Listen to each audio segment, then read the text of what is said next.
Ever wondered how the mere sound of someone's name could tilt the scales in hiring decisions? Let's dive into the intriguing world of sound symbolism and its unexpected impact on the recruitment process. Imagine you're tasked with filling a position that demands a particularly warm, amicable, and cooperative individual. You've narrowed down your choices to two candidates, whose names are your only clue, Renee and Greta. Whom would you instinctively lean towards? Our recent study, https:/10.016/ActSci2025.104978 on hiring biases reveals that most people would likely gravitate towards Renee. The smooth resonance of her name suggests qualities that align with the job's requirements. This phenomenon, where the sound of a name influences perceptions, is a fascinating aspect of sound symbolism. Sound symbolism posits that the phonetic makeup of a word can inherently suggest certain meanings or attributes. Even the subtlest elements, like the phonemes in a name, can wield significant influence over how individuals are perceived. A classic illustration of sound symbolism is the bouba kiki effect. Across linguistic and cultural boundaries, https:/dir.org/1090, bouba is commonly associated with round shapes, whereas kiki is linked to spiky forms.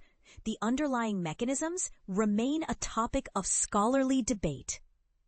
Encompassing theories about the tactile sensations elicited by pronunciation, https:/www.ingenteconnect.com/jcs/200012/1244 and the auditory mimicry of shapes, DII org 1038 S41598 02-23623. In previous research, we explored whether the bouba kiki effect extends beyond artificial words to genuine first names.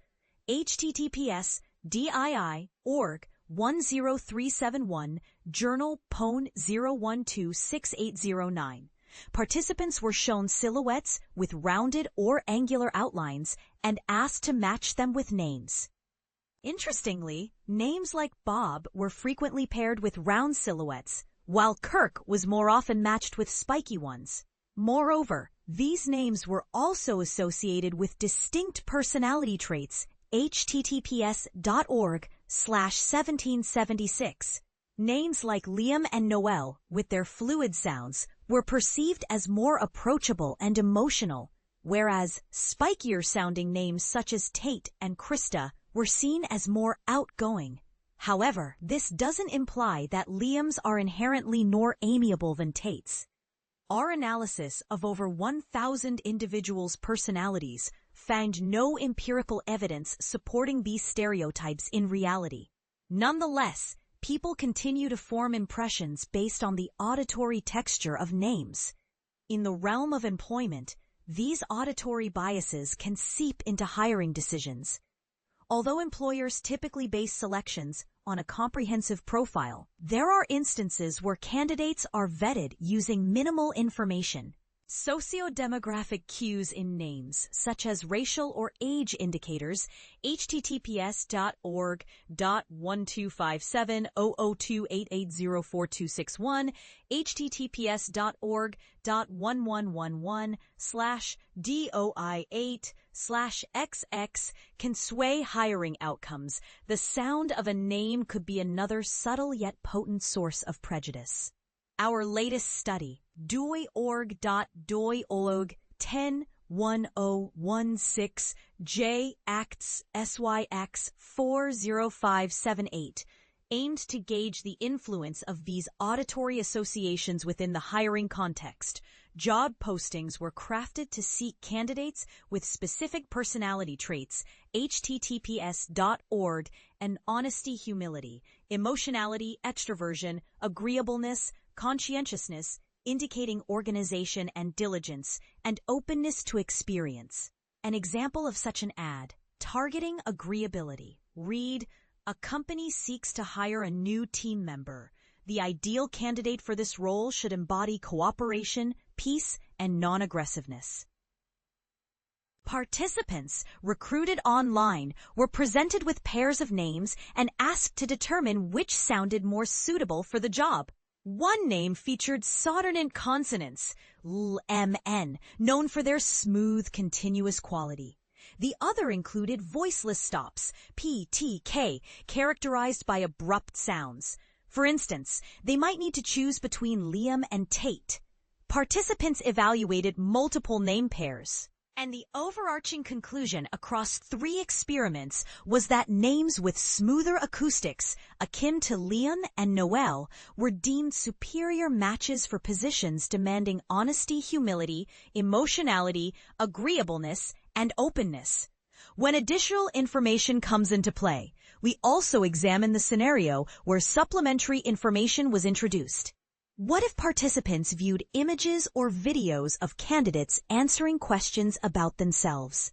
We observed that when participants saw photographs of applicants randomly linked with names, the impact of name sound diminished. When they watched video interviews of job seekers, the auditory characteristics of a name ceased to influence their judgments regarding personality. Moreover, we queried participants about the congruence between a name and a candidate in the video.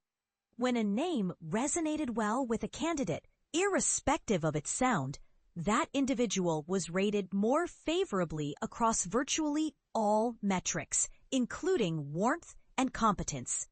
In summary, a name that fits appears to confer an advantage, although the reasons behind why some names seem more fitting than others remain elusive.